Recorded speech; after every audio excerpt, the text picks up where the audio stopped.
నమస్కారం. ఇది సంగతికి స్వాగతం. ఈ శతాబ్దం ఆసియా శతాబ్దం, వర్తమాన దేశాల యుగం. కలిసికట్టుగా సాగితేనే ఈ స్వప్నం సాకారం. కానీ ఏ దేశానికి పొరుగు దేశంతో సరిపడని పరిస్థితులు, ఉగ్రబూచి ఉండనే ఉంది.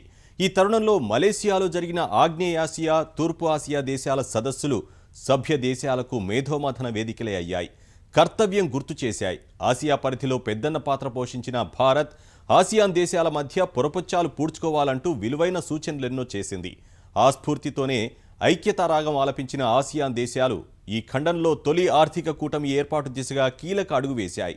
అంతేకాదు, మతం ముసుగు వేసుకొని ఛాందస శక్తులు సాగిస్తున్న అరాచకాలకు యావత్ ప్రపంచం ఏకమవ్వాల్సిన అవసరాన్ని మరోమారు గుర్తు చేసింది భారత్. ఈ సదస్సులతో పాటు మలేషియా, సింగపూర్ అధినాయకత్వంతో ద్వైపాక్షిక చర్చలు జరిపిన భారత్ నాయకత్వం అనేక ఒప్పందాలు చేసుకుంది. భారత్ అభివృద్ధికి తూర్పు బంధం మరింత బలపడాలని ఆకాంక్షిస్తున్న ప్రధాని ఆగ్నేసియా దేశాల అభివృద్ధికి నిరంతరం భారత్ సాయపడుతుందని భరోసా ఇచ్చారు.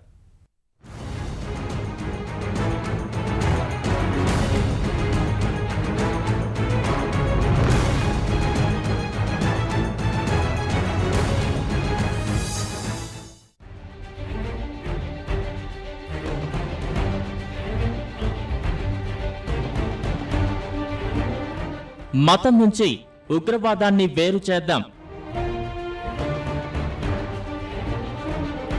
ఉగ్రమూకల ఏరివేతకు అంతర్జాతీయ సమాజం ఏకమవ్వాలి.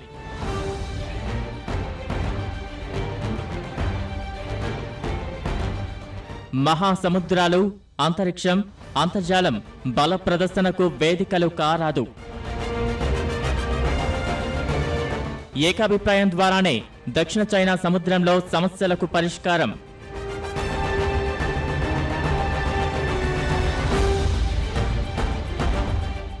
ఐరోపా కూటమిల ఆగ్నేయాసియా దేశాలు కలిసి నడిస్తే అభివృద్ధికి ఆకాశమే హద్దు.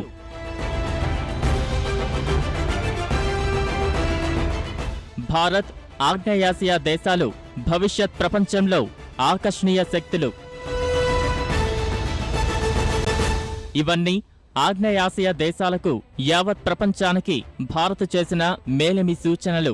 4 రోజుల పర్యటనలో భాగంగా మలేషియా, సింగపూర్లో వివిధ సదస్సుల్లో ప్రసంగించిన భారత ప్రధాని మోదీ ఆసియాన్ అభివృద్ధికి, తద్వారా ఆసియా అభివృద్ధికి ఏం చేయాలో పూసగుచ్చినట్లు వివరించి, ఏళ్లుగా మిత్రభేదంతో సతమతమవుతున్న ఆసియాన్ కూటమిలో 10 దేశాలకు మార్గనిర్దేశనం చేశారు.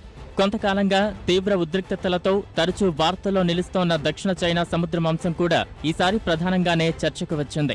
చైనా ఆధిపత్య జ్వాలలతో రగిలిపోతున్న ఈ ప్రాంతంలో ఆసియాన్ దేశాల మధ్య వైరుధ్యాల ఆసరాగా గుత్తాధిపత్యం ప్రదర్శిస్తున్నారు డ్రాగన్లు. అంగబలంతో అక్కడ రకరకాల సైనిక కార్యకలాపాలు చేపడుతూ ఆగ్నేయాసియా దేశాలకే కాక భారత్కు చికాకులు సృష్టిస్తున్నారు. ఈ క్రమంలో అగ్రరాజ్యం హోదా కోసం పరితపిస్తున్న బీజింగ్ నాయకత్వం అమెరికా సూచనను ధిక్కరిస్తూ హద్దుల్లో ఉండాలంటూ అహంకారము ప్రదర్శించింది. వాటన్నింటి నేపథ్యంలోనే ప్రధాని మోదీ ఈ పర్యటనలో మనదైన వాణిని వినిపించారు. మహాసముద్రాలు, అంతరిక్షం, సైబర్ ప్రపంచం వంటివి బల ప్రదర్శనలకు వేదిక అవడం మంచిది కాదన్న మోదీ, సుసంపన్నత పెంచే మార్గాలుగా మాత్రమే అవి ఉపయోగపడాలని సింగపూర్ పర్యటనలో ఆకాంక్షించారు. Ocean, space and cyber remain avenues of shared prosperity. Not became new threats to countries. India will lend its strength to keep the seas safe, secure and free for the benefit of all. This is an age of interdependence when nations must come together to realize the promise of this century. We must also do, because our pressing challenges are not from one another, but common to each of us. వనరులకు ఆలవాలమైన ఆగ్నేయాసియా దేశాలతో సంబంధాలు మెరుగుపరుచుకోవడం దిశగా కూడా Malaysia, Singapore పర్యటనను సమర్థంగా వినియోగించుకున్నారు ప్రధాని మోదీ. విడివిడిగా అవి బలహీన దేశాలే కాని కలిసి నడిస్తే ప్రాంతీయ శక్తిగా ఎదగడం అసాధ్యం కాదనే విషయాన్ని వారికి గుర్తుకు తెచ్చే ప్రయత్నం చేశారు. అదే జరిగితే ఒక్క ఆసియాకే కాదు, యావత్ ప్రపంచాభివృద్ధి రథానికి ఇంధనం అందించగలవు ఈ ఆగ్నేయాసియా దేశాలు.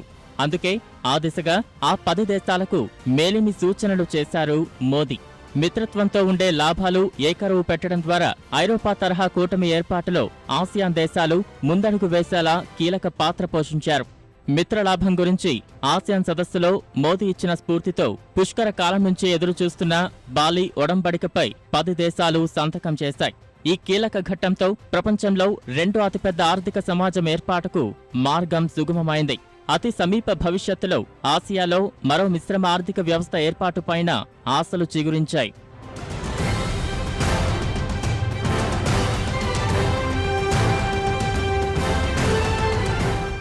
ఆసియాన్లో సభ్యులుగా ఉన్న దేశాల స్థితిగతులు పరిశీలిస్తే సింగపూర్ సుసంపన్నమైన దేశం, ఆర్థికంగా ఎంతో ప్రగతి సాధించింది. బ్రూనై చమురు నిక్షేపాలతో విలసిల్లుతుంటే మలేషియా వేగంగా అభివృద్ధి చెందుతున్న దేశాల జాబితాలో ఉంది. ఇండోనేషియా, థాయిలాండ్, ఫిలిప్పీన్స్ మధ్యాదాయ దేశాల జాబితా నుంచి అధికాదాయ జాబితాలోకి వచ్చేందుకు పరుగులు పెడుతున్నాయి. ఏళ్లుగా సైనిక పాలనలో మగ్గి ఇటీవలే ప్రజాస్వామ్యం వైపు అడుగులు వేస్తున్న మయన్మార్, లావోస్ సహా మరో పేద దేశం కాంబోడియా ఆసియాన్ 10 దేశాల కూటమిలో సభ్యులే. ఈ దేశాలన్నింటిలో అపార వనరులు ఉన్నాయి. వాటి విషయంలో పరస్పరం సహకరించుకుంటే అవి అభివృద్ధి చెందడమే కాక ఆగ్నేయాసియా సహా ఆసియా అభివృద్ధికి గట్టి బాటలు పడతాయి. ఆసియాన్తో భారత బాంధవ్యానికి చరిత్రలో ప్రత్యేక స్థానముంది. ప్రపంచ జనాభాలో 190 కోట్ల మంది జనాభాకి ప్రాతినిధ్యం వహిస్తున్న ఈ ప్రాంతమే ప్రపంచ గతిరీతుల్ని నిర్దేశించగల శక్తి కాగలదన్నది భారత్ విశ్వాసం. వాస్తవానికి అపార అభివృద్ధికి ఎంతో అవకాశమున్నా వాటిని సద్వినియోగం చేసుకోవడంలో ఏళ్లుగా నాటుకుపోయిన అలసత్వాన్ని మోదీ అంగీకరించారు. సమస్య పరిష్కారానికి వ్యూహాత్మకంగానూ పావులు కదిపారు. భారత్ ఆసియాన్ మధ్య శాస్త్ర సాంకేతిక అభివృద్ధి నిధిని 5 పెంచబోతున్నట్లు ప్రకటించారు. అంతర్జాతీయ నిబంధనలకు లోబడి ఆగ్నేయాసియా దేశాలతో స్వేచ్ఛాయుత నౌకాయానానికి, అవరోధాల్లేని వాణిజ్యానికి భారత్ కట్టుబడి ఉన్న విషయం తెలిపారు. ఆసియాన్కు భారత్ సహజ భాగస్వామని స్పష్టం చేశారు. దేశాల మధ్య అనుసంధానత, సౌభాగ్యం పంచుకునేందుకు బాటలు వేస్తుందని గట్టిగా నమ్మే భారత్ ఆ దిశగా చేస్తున్న కార్యక్రమాలు మోదీ ఆసియాన్ సభ్యులకు వివరించారు. భారత్, మయన్మార్, థాయిలాండ్ దేశాలు కలుపుతూ రూపుదిద్దుకుంటున్న త్రైపాక్షిక రహదారి 3 ఏళ్లలో పూర్తవుతుందని పేర్కొన్నారు. ఆసియాన్ దేశాలన్నింటికీ ఈ వీసా అందిస్తామని స్పష్టం చేశారు. India and ASEAN are natural partners. Our ties date back to ancient times. They continue to serve as a bridge between our countries and regions. Friends, I've been saying that 21st century belongs to Asia. I say this because of the track record of the ASEAN countries. Together, ASEAN's 10 member countries form an economic powerhouse. ప్రస్తుతం ప్రపంచం ముంగిట ఉన్న అతిపెద్ద సవాలు ఉగ్రవాదం. మతం రంగు పులుముకుని కొందరు ఛాందసవాదులు ఆడుతున్న వికృత క్రీడ. కొన్ని దేశాలు స్వీయ ప్రయోజనాల కోసం ముష్కర మూకకు సాయం అందిస్తున్నాయి. ఈ విషయంపై ఆసియాన్, తూర్పు ఆసియా దేశాల సదస్సులో భారత్ తీవ్రంగా స్పందించింది. పెచ్చుమీరుతున్న ఉగ్రవాదాన్ని మతం నుంచి వేరు చేసి చూడాల్సిన అవసరాన్ని మలేషియా అంతర్జాతీయ ఎగ్జిబిషన్ అండ్ కన్వెన్షన్ సెంటర్లో చేసిన ప్రసంగంలో మోదీ పునరుద్ఘాటించారు. ప్రపంచంలో అశాంతి రగిలిస్తున్న శక్తుల పట్ల కఠినంగా వ్యవహరించాలని సూచించారు. అంతర్జాతీయంగా కలిసి పోరాడేందుకు, వివిధ దేశాల మధ్య సహకారం పెరిగేందుకు సమగ్ర ఒప్పందం అవసరమని మోదీ సూచించారు. అంతర్జాతీయ సమాజం మొత్తం ప్రధాని చూపిన దారిలో నడిచేందుకు సంఘీభావం ప్రకటించింది. జపాన్, చైనా ప్రధానులతో జరిగిన భేటీలో వాణిజ్య అంశాలతో పాటు సీమాంతర ఉగ్రవాద నిర్మూలనకు అనుసరించాల్సిన వ్యూహాలపై చర్చించారు. As a major global challenge that affects us all here. We have excellent bilateral cooperation with ASEAN members, and we should see how we can enhance our cooperation at the regional and international level, including through support for adoption and comprehensive convention on international terrorism. As our rapidly transforming region navigates its way through uncertain times, as a peaceful and prosperous future, we look forward to ASEAN leading the way in defining the regional architecture. ఏ దేశం వెళ్లినా, ఏ వేదికపై మాట్లాడినా మోదీ లక్ష్యం ఒక్కటే, అదే భారత్లోకి పెట్టుబడులు రాబట్టడం, భారత్లో తయారీ కార్యక్రమానికి విస్తృత ప్రచారం కల్పించడం. మలేషియా, సింగపూర్ పర్యటనలోనూ ఈ విషయానికే అధిక ప్రాధాన్యమిచ్చారు. ఆసియాన్, తూర్పు ఆసియాన్ సదస్సుల్లో అంతర్జాతీయ అంశాలపై ప్రసంగిస్తూనే ఖాళీ సమయాల్లో వివిధ దేశాధినేతలతో సమావేశమవుతూ మేక్ ఇన్ ఇండియాకు విస్తృత ప్రచారం కల్పించారు. దేశంలో అమలవుతున్న సంస్కరణల గురించి వివరించారు. గత 18 నెలల్లో భారత్ సాధించిన వృద్ధి రేటు, రేటింగ్ సంస్థలు భారత్కు ఇస్తున్న రేటింగ్ గురించి ఏకరువు పెట్టారు. పన్ను వ్యవస్థలో మార్పు తీసుకొస్తామని పేర్కొన్నారు. మేధో సంపత్తి హక్కులు పరిరక్షిస్తామని హామీ ఇచ్చారు. భారత్, ఆసియాన్ దేశాల మధ్య భౌతిక, డీజిల్ అనుసంధానత కోసం 6,500 కోట్లు ఖర్చు చేయనున్నట్లు తెలిపారు. India is a land of immense opportunities. Our democratic values and an alert judicial system ensure the safety of your investments. We have set the tone of governance with a long-term vision and an open mind. We are particularly working to make in India the easiest place to do business. I invite you to come and see the wings of change in India. You will get the wings of a new business environment. And once you are there, I assure you of my full cooperation. మలేషియాలో 3 రోజులు ఉన్న మోదీ 3 అంశాలకు సంబంధించి ఆ దేశంతో ఒప్పందాలు కుదుర్చుకున్నారు. Cyber భద్రత, 2015-20 కాలానికి సాంస్కృతిక పర్యటనల ఒప్పందం, ప్రాజెక్టుల పర్యవేక్షణకు సహకారం వంటి అంశాల్లో సంతకాలు చేశారు. ద్వైపాక్షిక వ్యూహాత్మక భాగస్వామ్యాన్ని బలోపేతం చేసుకోవడంలో భాగంగా ఈ ఒప్పందాలు జరిగాయి. ఉగ్రవాద సవాళ్ల పరిష్కారంలోనూ ఇరు దేశాలు సహకరించుకోనున్నాయి. రక్షణ రంగంలోనూ సంయుక్త విన్యాసాలు ఎక్కువగా జరగనున్నాయి. తరచూ శిఖరాగ్ర సదస్సులు, రక్షణ మంత్రులు, అధికారుల మధ్య సమావేశాలు జరపాలని నిశ్చయించారు. వీలైనంత త్వరగా ప్రాంతీయ సమగ్ర ఆర్థిక ఒప్పందాన్ని కుదుర్చుకునేందుకు బాటలు పడ్డాయి. నిర్మాణ రంగంలోనూ సంయుక్తంగా కలిసి పనిచేయాలని నిశ్చయించారు. మౌలిక సదుపాయాల కల్పన రంగంలో ముందున్న మలేషియా ఢిల్లీలో ఒక కన్వెన్షన్ సెంటర్ నిర్మించనుంది. Prime Minister Modi has presented to us a lot of exciting possibilities for Malaysian companies and corporations to be involved in the development in India. Malaysia and India, we share a lot of common position with respect to counter-terrorism. We will work closely together, and in the light of the climate change conference in Paris, we will also work closely together to try to make a deal happen, but a deal which is fair for both the developing world as well as for the advanced economies. Singapore పర్యటనలోనూ మోదీ అనేక కార్యక్రమాల్లో పాల్పంచుకున్నారు. Singapore ప్రధాని లీతో భారతీయ రెస్టారెంట్లో విందు చేసిన మోదీ అనేక అంశాలకు సంబంధించి చర్చలు జరిపారు. సింగపూర్ను ఆసియా ఆర్థిక సింహంగా అభివర్ణించారు మన ప్రధాని. ప్రస్తుతం అమరావతి నిర్మాణంలో పాల్పంచుకుంటున్న సింగపూర్, భారత్లో సింగపూర్ తరహా స్మార్ట్ నగరాలు దాదాపు 20 నిర్మించేందుకు సహకరించాలని కోరారు. భారతీయ రైల్వేల అభివృద్ధిలోనూ సహకారం ఉండాలని అభిలషించారు. వ్యక్తిగతంగా సింగపూర్ నిర్మాత లీ క్వాన్ యూకి అభిమానినని మోదీ పేర్కొన్నారు. నైపుణ్యాభివృద్ధి, పట్టణాల అభివృద్ధి, పర్యాటకం, వైమానిక రంగం, ఆర్థిక, రక్షణ, సైబర్ రంగాల్లో సహకరించుకోవడంపై విస్తృత చర్చలు జరిగాయి. సుమారు 10 అంశాల్లో ఇరు దేశాల మధ్య ఒప్పందాలు జరిగాయి. అంతర్జాతీయంగా ప్రస్తుత ప్రపంచం ఎదుర్కొంటున్న ఉగ్రవాద నిర్మూలనపై రకరకాల సూచనలు చేసిన మోదీ త్వరలో ప్యారిస్లో జరిగే పర్యావరణ సదస్సులో అనుసరించాల్సిన వైఖరి గురించి కూడా మధ్యాసియా దేశాలకు మార్గనిర్దేశనం చేశారు.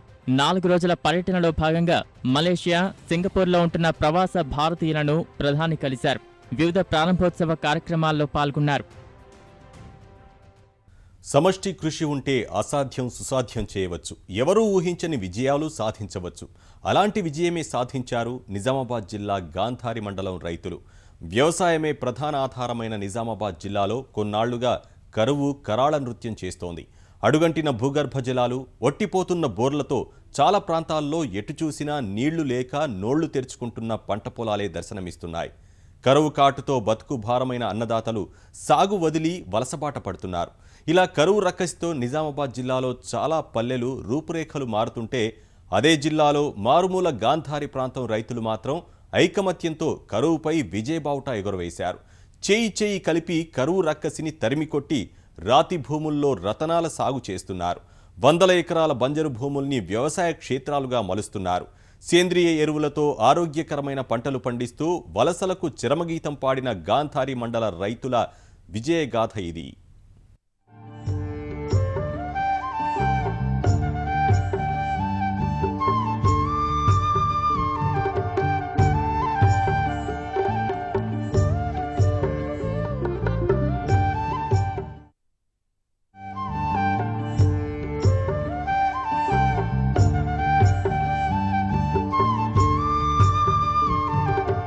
ఐకమత్యమే మహాబలమని చాటిన గాంధారి రైతులు.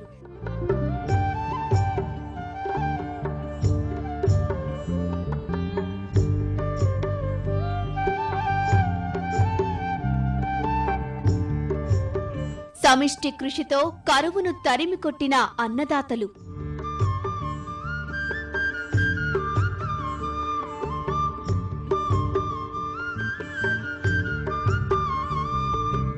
సేద్యాన్ని కొత్త పుంతలు తొక్కిస్తున్న నిజామాబాద్ జిల్లా రైతన్నలు.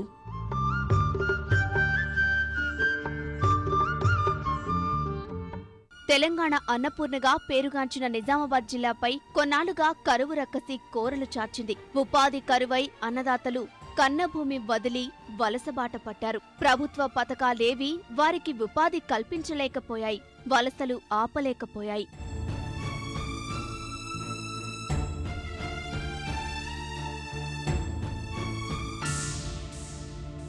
ఎక్కడ సంక్షోభం ఉంటుందో అక్కడే అవకాశాలు ఉంటాయంటారు. ఇదే సూత్రం పాటించారు నిజామాబాద్ జిల్లా గాంధారి మండలం రైతులు. ఒకరికొకరు తోడుగా కరువుపై యుద్ధం ప్రకటించారు. వారి ఐకమత్యానికి తలవంచిన కరువు ఇప్పుడా మండలం పొలిమేరలైనా తాకలేకపోతోంది.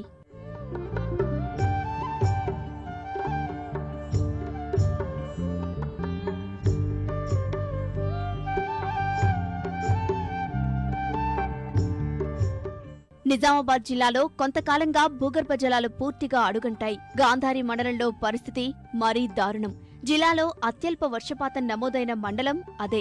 మండలంలోని గుర్జాల్, జువ్వాడి, వర్జేపల్లి, కరక్వాడి, బొప్పాజివాడి, వండ్రికల్, మాదాపల్లి గ్రామాల్లో సాగు గణనీయంగా పడిపోయింది.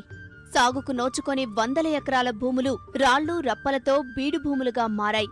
ఎంత శ్రమించినా రైతులు ఏడాదికి ఒక పంట మాత్రమే పండించగలిగేవారు. వచ్చే దిగుబడి పెట్టుబడికి సరిపోయేది కాదు. ఇలాంటి పరిస్థితుల్లో వర్షాకాలం ముగిసిందంటే చాలు రైతులు కుటుంబాలతో సహా ముంబై, హైదరాబాద్ వంటి ప్రాంతాలకు వలసబాట పట్టేవారు.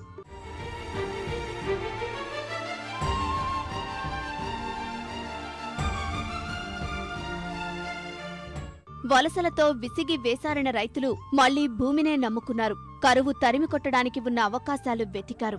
రైతు సంఘాలు నెలకొల్పి సామాజిక వ్యవసాయం ప్రారంభించారు. ఇంకుడు గుంతలతో సరికొత్త సేద్యానికి శ్రీకారం చుట్టారు. భూగర్భ జలాలు అభివృద్ధి చేసి సిరుల పంట పండించారు. సేంద్రియ ఎరువులతో ఆరోగ్యకరమైన పంటలు పండించి సత్తా చాటుతున్నారు. పొలాల్లోనే కాక ఇంటి వద్ద ఉన్న ఖాళీ జాగాల్లో కూరగాయలు పండిస్తున్నారు.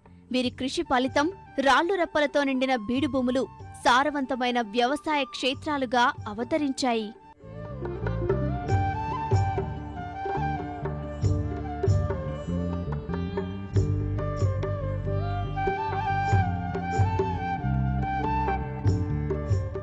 కరువుతో అల్లాడిన నేలలో పుష్కలంగా పంటలు ఎలా పండుతున్నాయి? కరువు జయించడానికి గాంధారి మండలం రైతులు ఏం చేశారు? వివరాల్లోకి వెళ్తే రైతుల్లో మార్పుకు బీజం వేసింది శ్రీ వినాయక గ్రామ రైతు సంఘం. 2012 ఏప్రిల్లో 25 మంది సభ్యులతో గుర్జాల్ గ్రామంలో ప్రారంభమైన ఈ సంఘం ప్రస్తుతం 100 మందితో కొనసాగుతోంది. గుర్జాల్ రైతులు సాధించిన మొదటి విజయం సమిష్టితత్వం. గ్రామ రైతు సంఘంలో రైతులంతా సభ్యులుగా ఉంటారు. ప్రతి సభ్యుడు నెలకు 50 రూపాయలు పొదుపు చేయాలి. సంఘంలో పనులపై నిర్ణయం తీసుకునేందుకు కార్యనిర్వహణ, ఆహార భద్రత, గ్రామాభివృద్ధి, పుస్తక, ఆరోగ్య, విత్తన వంటి కమిటీలు ఏర్పాటు చేసుకున్నారు. పొదుపు చేసిన నిధితో పలు వ్యవసాయ ఆధారిత అభివృద్ధి పనులు చేపట్టారు. సంఘం సభ్యులు అందరూ కలిసి నడుం బిగించి బీడు భూముల్లో ఉన్న రాళ్లు తొలగించి సమైక్య సేద్యం మొదలుపెట్టారు. రాతి భూముల్ని వ్యవసాయ సుక్షేత్రాలుగా మలిచి 352 ఎకరాల్లో కంది, సోయా వంటి పంటలు సాగు చేస్తున్నారు. అదే స్ఫూర్తిని మండలంలోని అన్ని గ్రామాలు అందిపుచ్చుకుని గ్రామ రైతు సంఘాలు ప్రారంభించాయి. ఇంత మూలు ఏంటంటే అన్నో మామూలుగా చేస్తే మాకు అది సపోర్ట్ లేకుండే, ఇంత మూలు మాకు అంత ప్లానింగ్ లేకుండే.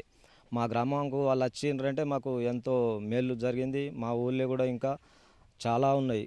ఫస్ట్ ఇక్కడ వాళ్ళు ముందుకు రాకపోతే నేనే స్టార్టింగ్లో ఇక్కడ నేనే పెట్టిన ఇది మన రిలయన్స్ పోషకవనం. ఆ నుంచి ఇప్పుడు 100 కుటుంబాలకు చేరుకున్నది. మా గ్రామంలో మొత్తం 180 కుటుంబాలు అయితే ఇప్పుడు 100కు చేరుకున్నాయి. ఆ 80 కుటుంబాలు కూడా చేరాలని మా సంఘం నిర్ణయం ఉంది. పొద్దున లేస్తుంటిమి, బీడీలు చేసుకుంటుంటిమి, అవి తెచ్చుకొని ఖర్చు పెట్టుకొని కూరగాయలు తెచ్చుకుంటుంటిమి, తింటుంటిమి. పిల్లలకి స్కూల్కి పోగా తిప్పలు అవుతుండే. ఇప్పుడు మంచిగా అయింది, మంచిగా అనిపిస్తుంది. వాళ్ళు తెచ్చి ఇచ్చిర్రు మా కూరగాయలన్నీ రకాలు ఇచ్చిర్రు, 7 రకాలు 7 బెడ్లు ఉన్నాయి. రోజు కలుసుకున్నా గడ్డి విక్కుంటా కూరగాయలు తెంపుకుంటా పిల్లలకు అందించినాం. మాకు ఇప్పుడు ఆరోగ్యం బాగున్నది. ఫస్ట్ మేము పొలం ఒకటే వర్షాలు వస్తే పొలమే వండించి ఇడిచిపెట్టే వాళ్ళం. ఎల్లిగడ్డ ఉల్లిగడ్డ అంటే చూసేవాళ్ళం కాము. ఇక్కడ ఈ 2 సంవత్సరాల నుంచి ఎల్లిగడ్డ ఉల్లిగడ్డ కూరగాయలు కానీ మా చేన్ల వండినే తింటున్నాము. ప్రధానంగా బిందు సేద్యంతో ఆధునిక సాగు పద్ధతుల్లో అద్భుత ఫలితాలు సాధిస్తున్నారు. గతంలో ఒక పంట కూడా పండని భూముల్లో ప్రస్తుతం 3-4 రకాల పంటలు సాగు చేస్తూ అందరికీ ఆదర్శంగా నిలుస్తున్నారు.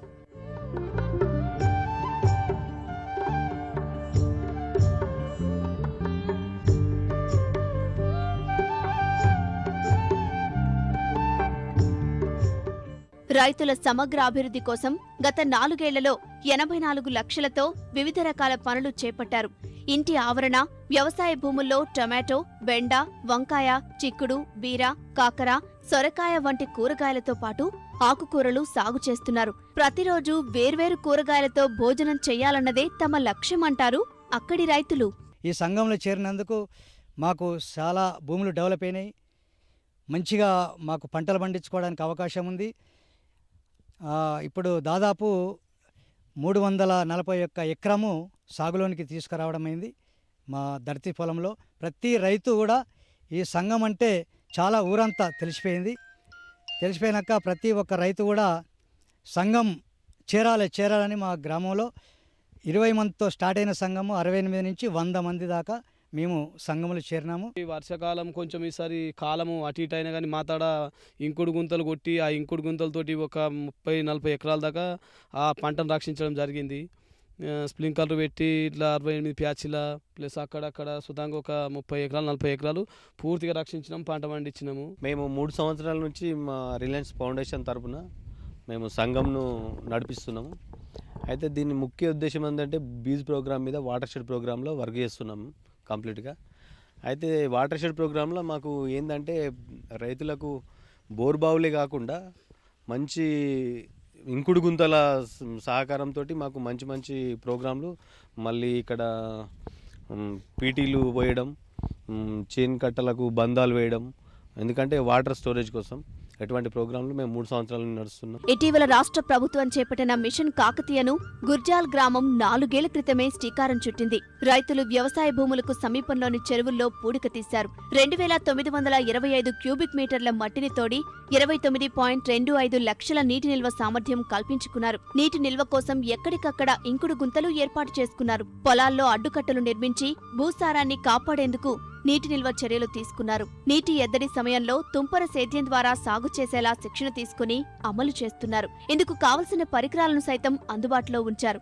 ఫలితం భూగర్భ జలమట్టం పెరిగి వర్షాభావ పరిస్థితుల్లోనూ నీటి ఎద్దడి లేకుండా పంటలు పండించుకుంటున్నారు. వ్యవసాయ భూములకు వెళ్లేందుకు మట్టి రోడ్లు సొంతంగా నిర్మించుకున్నారు.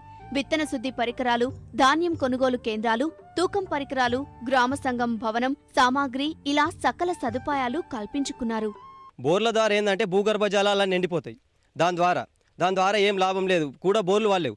ఈ ఇంకుడు గుంతలు ఏంటంటే ఓన్లీ నీళ్ళని సేవ్ చేసుకో. ఇంకుడు గుంతల ద్వారా ప్రతి ఒక్క రైతుకు నీళ్లు పడుతున్నాయి. బోర్ల ద్వారా ఏంటంటే ప్రతి ఒక్క భూగర్భ జలాలు ఎండిపోవడం జరుగుతుంది. ఇంకుడు గుంతలు ఏంటంటే తక్కువ ఖర్చుతోటి ఎక్కువ పెట్టుబడి అన్నట్టు. ఆ బోర్ వేసుకుంటే ఒకటే రైతు బాగుపడుతున్నాడు. ఇక దీంతో చాలా బాగుపడతలేము, ఇవి అన్నీ ఖరాబ్ అయిపోతున్నాయని దీన్ని సూచన చూసి ఇక్కడ చెక్ డ్యామ్ నిర్మించడమైంది. దీని వలన గొడ్డు, సాగునీటు, తాగునీటు, ఇంజన్లతోటి మేము 2 పంటలు పండించుకుంటున్నాం. ఇక్కడ కూరగాయలు కానీ పత్తి కానీ ప్రతి ఒక్క పంట పండుతుంది ఇనుకుడు గుంతల ద్వారా, ఈ చెక్ డ్యామ్ ద్వారా. రైతుల విజయం వెనుక రిలయన్స్ ఫౌండేషన్ పాత్ర ఎంతో ఉంది. ఆ సంస్థ స్ఫూర్తితోనే అన్ని గ్రామాల్లో కమిటీలు ఏర్పడ్డాయి.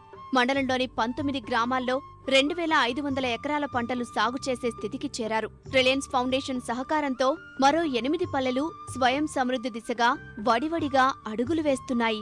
గాంధారి వాటర్ షెడ్ ప్రాంతాన్ని అభివృద్ధి చేయాలన్న ఉద్దేశంతో మనం ఇక్కడ కార్యక్రమాన్ని మొదలు పెట్టడం జరిగింది. మనకు వ్యవసాయం అనేది రాను చాలామంది రైతులలో నిరుత్సాహము, నిస్సత్తువతోటి ఇది వదిలేసి వెళ్దామన్న ధ్యాసలో ఉన్నారు. అట్లాంటి సందర్భాలలో మన వర్షాధార వ్యవసాయాన్ని ముఖ్యంగా భరోసా తీసుకొచ్చి వ్యవసాయం అనేది ప్రతి ఒక్కరూ ప్రధాన వృత్తిగా చేపట్టాలనే ఉద్దేశంతో రిలయన్స్ ఫౌండేషన్ అనేది ఈ గ్రామీణ అభివృద్ధి కార్యక్రమం భారత్ ఇండియా జోడో పేరుతో ప్రారంభించడం జరిగింది. ఇందులో కొన్ని కమిటీలు ఉంటాయి. ముఖ్యంగా ఆహార భద్రత, పోషక భద్రత, నీటి భద్రత, పర్యావరణ పరిశుభ్రత, ఇటువంటి కమిటీల ద్వారా మనము సంవత్సరానికి చేసిన ప్రణాళికల్ని గ్రామ స్థాయిలోని ముఖ్యంగా రైతులకి అవసరమైన సమయంలోని ముఖ్యంగా సీజనల్ పంటలకు సమయంలోని ఆ కార్యక్రమాలని ఇంప్లిమెంట్ చేస్తుంటాము. దాదాపు 13 సంఘాలుగా ఇప్పటివరకు 70 లక్షల రూపాయలు జమ అయ్యి ఉన్నాయి 13 సంఘాలు. దీని యొక్క గ్రామాభివృద్ధికి ఒక ఉద్దేశం ఎట్లా వచ్చిందంటే, ఏదైతే రిలయన్స్ ఫౌండేషన్ నుంచి సహకారం అందిందో గ్రామ సంఘం ద్వారా సభ్యునికి తిరిగి ఆ లబ్ధి పొందిన దానికి తిరిగి గ్రామాభివృద్ధి నిధి రూపంలో జమ చేస్తారు. ఈ కార్యక్రమాలతో రేపు ఫ్యూచర్లో సంఘాలు ఆర్థికంగా కూడా నిలబడటానికి అవకాశం ఉంది. రాతి భూముల్లో రతనాల సాగు చేస్తూ అందరికీ ఆదర్శంగా నిలుస్తున్నారు గాంధారి ప్రాంతం రైతులు. వీరిని స్ఫూర్తిగా తీసుకుంటే కరువుతో పంటలు ఎండిపోతున్నాయని ఆత్మహత్యలకు పాల్పడుతున్న అన్నదాతలు తమ ఆలోచన మార్చుకుంటారనడంలో ఎలాంటి సందేహం లేదు.